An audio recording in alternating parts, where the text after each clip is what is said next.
Algum de vocês já ficou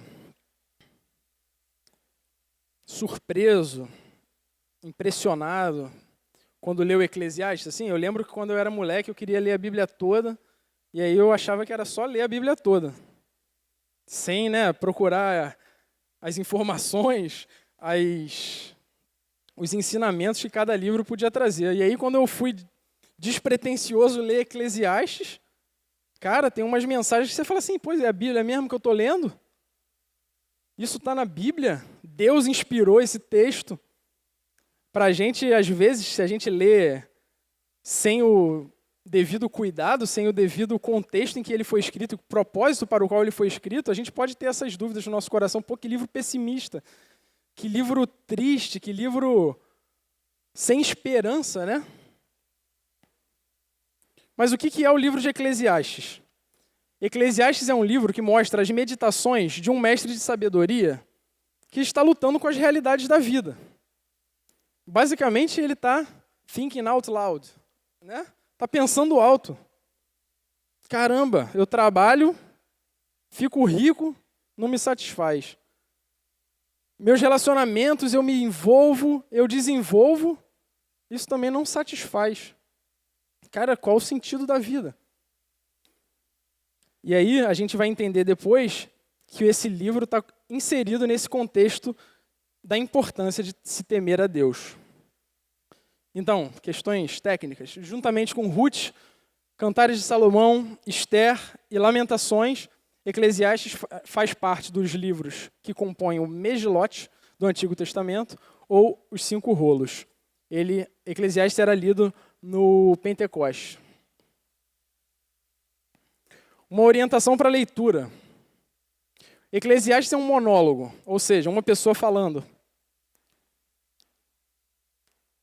Como eu falei, a gente tem que tomar cuidado quando a gente vai ler Eclesiastes. Você imagina se você pega lá no livro de Jó, você fala assim, aquela leitura bíblica despreparada, mas que muitas vezes a gente já teve, fala assim, quero ouvir o que Deus tem para me falar essa noite. Aí você abre e está em Jó, no discurso daquele amigo mais maluco de Jó, falando assim, você está assim que você é maldito, seu pecador, está sofrendo as consequências do seu pecado. Aí você abre a Bíblia despretensiosamente, esperando ouvir a palavra de Deus, você vai interpretar que é isso que Deus está falando para você. A mesma coisa se aplica em Eclesiastes. Você não pode pegar um versículo solto e achar que aquilo ali é a aplicação para a sua vida, que é o ensinamento de Deus. Por quê? São livros poéticos, como o John falou. Na poesia, existe todo o exagero, existem as comparações. Você fala para depois você complementar e concluir aquilo que você está falando. A gente tem que tomar o cuidado de não selecionar um trecho à parte e atribuir a ele um significado completamente fora do propósito do autor. Título, Eclesiastes. Eclesiastes 1 e 2 falam: as palavras do mestre, filho de Davi, rei em Jerusalém. Que grande inutilidade, diz o mestre, que grande inutilidade, nada faz sentido. O título do livro é Mestre. É essa palavra aqui, que na tradução grega é Eclesiastes, no hebraico Coelet. O que significa Eclesiastes? Alguém que se reúne a uma assembleia, um mestre ou um pregador. Então, em algumas versões a gente vai ver pregador, em algumas versões a gente vai ver mestre. Na NVI a gente fala mestre, então vamos trabalhar mestre daqui para frente.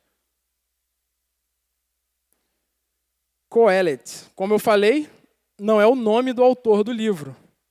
É um pseudônimo que foi usado por Salomão. E quais evidências a gente pode ter para sustentar que o autor dessa obra foi Salomão?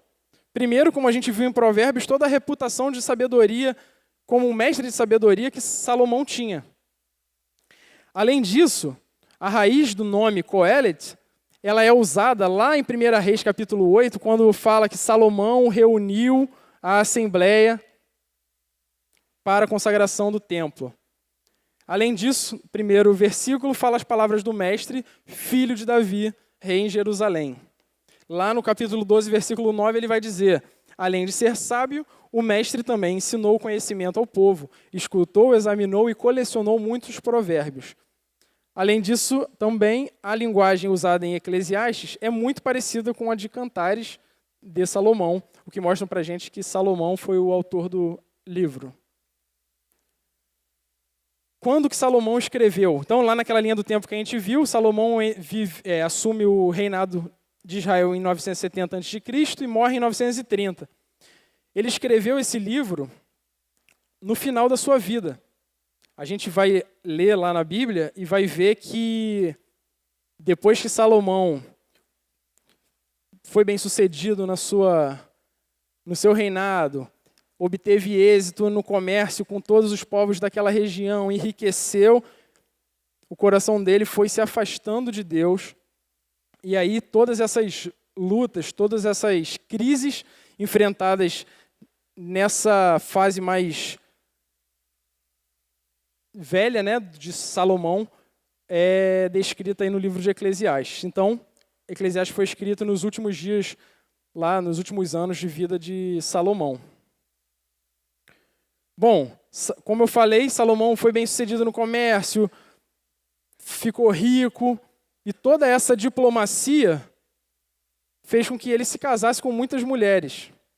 Ele usava esses casamentos, inclusive, como relações diplomáticas, dado o seu sucesso no comércio, naquela região. E aí, lá em 1 Reis 11, como o John falou, a Bíblia não esconde, né, os pecados e as besteiras que os seus servos fazem. Então, lá em 1 Reis 11, a gente fala, o Deus orientando Salomão, dizendo, vocês não poderão tomar mulheres dentre essas nações, porque elas o farão desviar-se para seguir os seus deuses. Salomão vai, casa com todas essas mulheres, as mulheres induzem Salomão a prestar culto a todos esses deuses, e aí o que a gente vai ver? O julgamento de Deus sobre Salomão. Já que essa é a sua atitude, e você não obedeceu à minha aliança e os meus decretos, os quais lhe ordenei, certamente lhe tirarei o reino e o darei a um dos seus servos. Então, a divisão do reino de Israel é atribuída ao pecado de Salomão. Porém, como a gente vai ver lá no final do livro de Eclesiastes, no final de todas essas crises, depois de toda essa depressão que Salomão passou, enfrentou, de todas essas dificuldades, de não encontrar sentido na vida, propósito em nada, a gente vai ver que ele não, no final, ele não abandonou a sua fé em Deus. Qual que é o objetivo do livro? Orientar também os jovens, e aí principalmente os jovens da corte naquela época, sobre algumas das questões mais desafiadoras da vida. Principalmente aquelas que Salomão esperava uma coisa e na prática acontecia outra. Por isso, o tipo de sabedoria, se em Provérbios era sabedoria prudencial, em Eclesiastes a gente vai ter uma sabedoria que é chamada especulativa, que é basicamente ele refletindo sobre questões da vida. Viu um homem que era muito rico, fazia tudo certinho, olha o que aconteceu com ele. Então ele está usando essas histórias, usando essas situações para trazer ensinamentos sobre a vida prática também, mesmo sendo especulativa, ela é muito prática, para a vida prática dos jovens e das pessoas. Embora a prosa também esteja presente, o que predomina no livro é a poesia, como nos outros livros poéticos também da Bíblia, de sabedoria.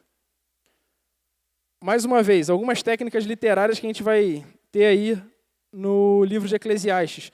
Reflexão, essa é uma técnica que acontece toda hora. Começa com uma observação de um fato e depois ele examina aquele fato, reflete sobre aquilo e conclui. Então a gente vê lá no primeiro capítulo, o sol se levanta e se põe, observou o fato, e depressa volta ao lugar de onde se levanta. O vento sopra para o sul e vira para o norte, dá voltas mais voltas, seguindo sempre o seu curso. Observou o fato. Todos os rios vão para o mar, contudo o mar nunca se enche. E aí ele examina. O homem não é capaz de descrevê-las. Os olhos nunca se saciam de ver, nem os ouvidos de ouvir. Aí ele conclui. O que foi tornará a ser, o que foi feito se fará novamente, Não há nada de novo debaixo do sol. Então, basicamente, essa é a técnica literária.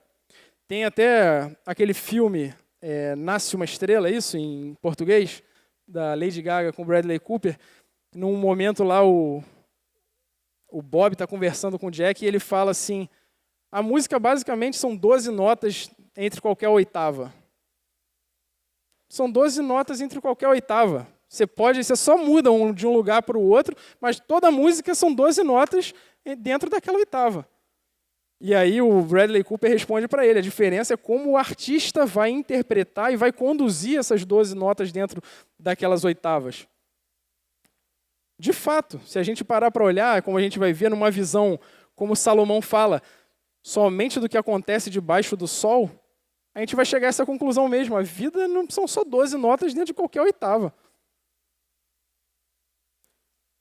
Aparece também alguns provérbios. Como eu já expliquei, expressão breve e específica de uma verdade. Então a gente vai ter lá, as palavras do sábio lhe trazem benefício, mas os lábios do insensato destroem. Paralelismo antitético. Anedota, ou parábola um pouquinho mais longa, né? Pô, tá cheio de professor de português, eu fico olhando e fico com medo pra caramba de estar falando alguma besteira.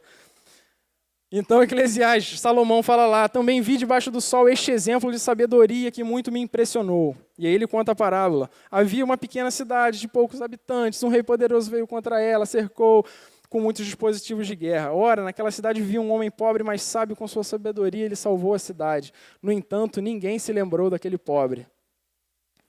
Alegoria, basicamente, é representar um pensamento de uma maneira figurada, como se fosse uma metáfora mais ampliada. Então ele fala, quando ele está se referindo à velhice, quando ele está se referindo aos anos se passando na nossa vida, ele fala, quando os guardas da casa tremerem e os homens fortes caminharem encurvados e pararem os moedores por serem poucos e aqueles que olham pelas janelas enxergarem embaçado, quando as portas da rua forem fechadas, as portas da rua, os olhos, quando os guardas da casa tremerem, as suas mãos, os seus braços, né, as suas pernas, o barulho das aves o fizer despertar, mas o som de todas as canções lhe parecer fraco. Então ele está falando aí da velhice, né, da situação do homem quando fica idoso. Essas são as técnicas. A estrutura. Basicamente, a gente pode definir o livro de Eclesiastes como um monólogo autobiográfico emoldurado. O que é? O que isso significa? Um monólogo porque é Salomão falando. Autobiográfico falando sobre as reflexões que ele teve na sua própria vida. E emoldurado por quê? Porque ele começa com um prólogo e termina com um epílogo. Ele começa com uma introdução e termina com uma conclusão. É como se eu estivesse conversando com Clóvis e Clóvis me pede um conselho e aí eu falo para ele assim, palavra de amigo. Palavra de amigo, Clóvis. Escuta o que seu amigo tem para te falar. E aí eu falo. É basicamente isso que a gente viu lá nos primeiros versículos. Palavras do mestre, filho de Davi, rei em Jerusalém. E a conclusão, que é o epílogo, ele fala de tudo isso que o mestre viveu, o que a gente pode aprender. O mestre, ele próprio, Salomão. Beleza? E aí tem aí a descrição, depois vocês podem ver com calma, de todos os temas, né, que são abordados dentro desse livro. Qual a mensagem teológica que esse livro tem para a gente? Como eu falei, parece um livro pessimista, cético, né? Poxa, aparece no livro 37 vezes a palavra sei lá, como é que se fala isso? Fala aí, Clovinho. Não sei, mas o que significa isso? Na versão antiga, quando eu era pequeno, minha mãe me ensinou assim, vaidade é vaidade. Tudo é vaidade. Na nossa Bíblia estava escrito o quê? Que grande inutilidade. Que grande inutilidade, diz o mestre, nada faz sentido. Basicamente, essa palavra ela significa o quê? Vapor, fumaça. E ela pode ser usada para representar 3 ideias, basicamente. Ela pode representar um aspecto transitório, e aí a palavra mesmo literalmente significa isso, né? Uma coisa transitória, efêmera. Ela pode representar inutilidade, então ela pode ser inútil. E também, em alguns casos, ela pode significar sem sentido. Então, basicamente, essas 37 vezes que essa palavra ocorre no livro se referem a essas três possibilidades de tradução.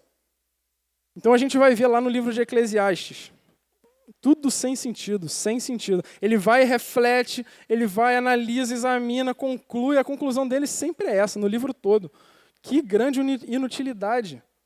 Pô, trabalhei, ganhei meu dinheiro, casei, pô, fiz minha casa. Nada faz sentido. Tudo, não existe nada de novo debaixo do sol. Essa é outra expressão também que aparece pra caramba dentro do livro de Eclesiastes. O que ocorre debaixo do sol. E aí a gente precisa ficar atento a essa palavra, por conta do que a gente vai falar daqui para frente.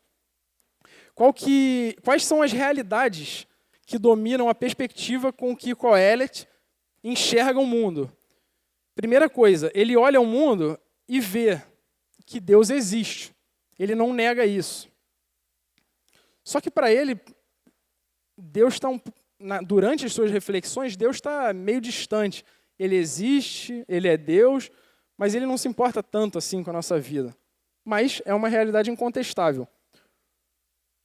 Outra realidade, os caminhos de Deus são quase sempre incompreensíveis. Ao longo do livro todo ele fala, putz, achei que ia acontecer isso. Não, foi o contrário. Poxa, pensei que era para acontecer assim, foi do outro jeito. A forma como as coisas deveriam ser não é como elas de fato são.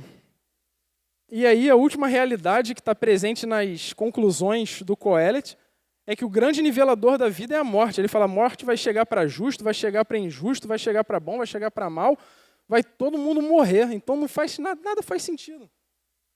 Que sentido pode ter no que ocorre debaixo do sol se vai todo mundo morrer? Pô, se a gente pega isso aí, né? Pô, vou ver o que Deus tem para falar, a gente só lê isso, pô, como é que a gente vai viver o nosso dia? Mas o que o livro pretende ensinar para a gente é o quê? Cara, esse é o perigo de uma cosmovisão, ou seja, de uma visão de mundo que só enxerga o que acontece debaixo do sol. Se a gente parar para analisar friamente só o que acontece debaixo do sol, cara, é tudo igual, é tudo repetido, o cara muda um negocinho aqui, muda outro ali, mas no final é tudo igual. Quando a gente considera só o que é material, só o que os nossos olhos podem enxergar, cara, essa é a conclusão que a gente chega também. E esse livro ele parece tão atual por causa disso, né? A nossa sociedade ela vive assim. Aí ele até considerava Deus, a nossa sociedade já perdeu até isso, né? Deus não é nem mais uma realidade para a nossa sociedade. E o livro mostra justamente isso. A crise de Salomão, quando ele buscou encontrar sabedoria, o sentido na vida, longe de Deus, quando ele só enxergava aquilo que acontecia debaixo do sol.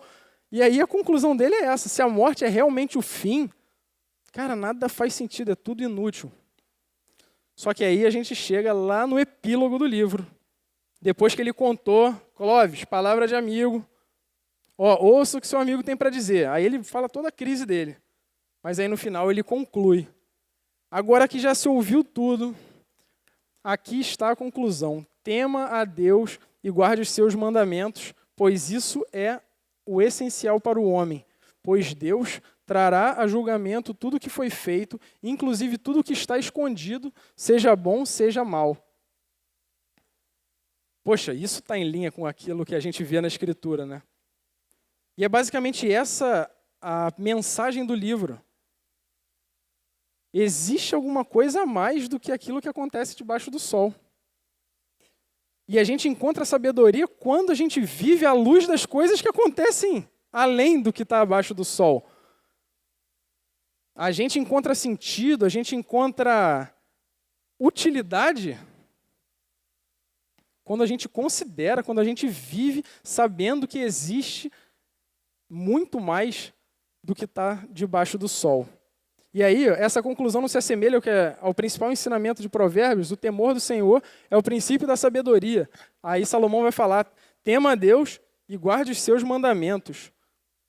Então, a partir do momento que a gente vive uma vida que considera que não é só o que a gente vê, não é só a matéria, não é só aquilo que a gente pode tocar que traz sentido, que existe alguma coisa a mais.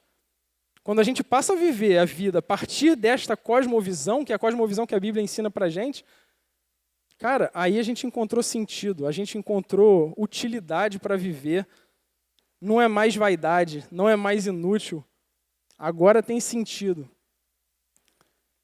Então, a mensagem é parecida com aquela de Provérbios. Ser sábio é viver a vida e tomar decisões à luz da perspectiva de Deus. Por quê?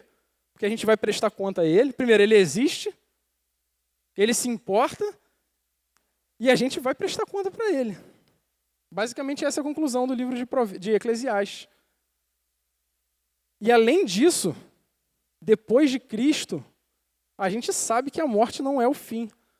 Lá no capítulo 3, versículo 11, ele fala que Deus colocou no homem um anseio pela eternidade. Cara, agora a gente sabe para onde a gente vai. A gente sabe que mesmo em face da morte, não acabou, não é inútil. Amém? A morte não foi o fim para Jesus e Ele nos garante que também não será o fim para nós. Bom, concluindo. Eclesiastes soa moderno, como eu falei, porque capta essa forma de pensar e forma de enxergar a vida que a nossa sociedade tem. Quando a gente analisa apenas a realidade do que ocorre debaixo do sol, nossa visão de mundo fica super restrita, mas Jesus nos libertou de viver essa grande inutilidade. Você já se pegou nisso? Quando eu estou um pouco mais frio com Deus, aí eu acordo, eu vou trabalhar, eu volto, cara, eu deito na cama, parece que nada fez sentido, né? Parece assim, putz, por que eu fiz isso? Quando a gente está longe de Deus, a conclusão é essa mesmo. Mas Jesus libertou a gente dessa grande inutilidade, dessa falta de sentido, amém? Jesus enfrentou a morte e dominou o que seria a razão de toda a falta de sentido. A conclusão de Salomão era essa: vai todo mundo morrer, portanto nada faz sentido. Agora a gente sabe, depois que a gente morrer tem muito mais, então tudo tem sentido na nossa vida. Amém?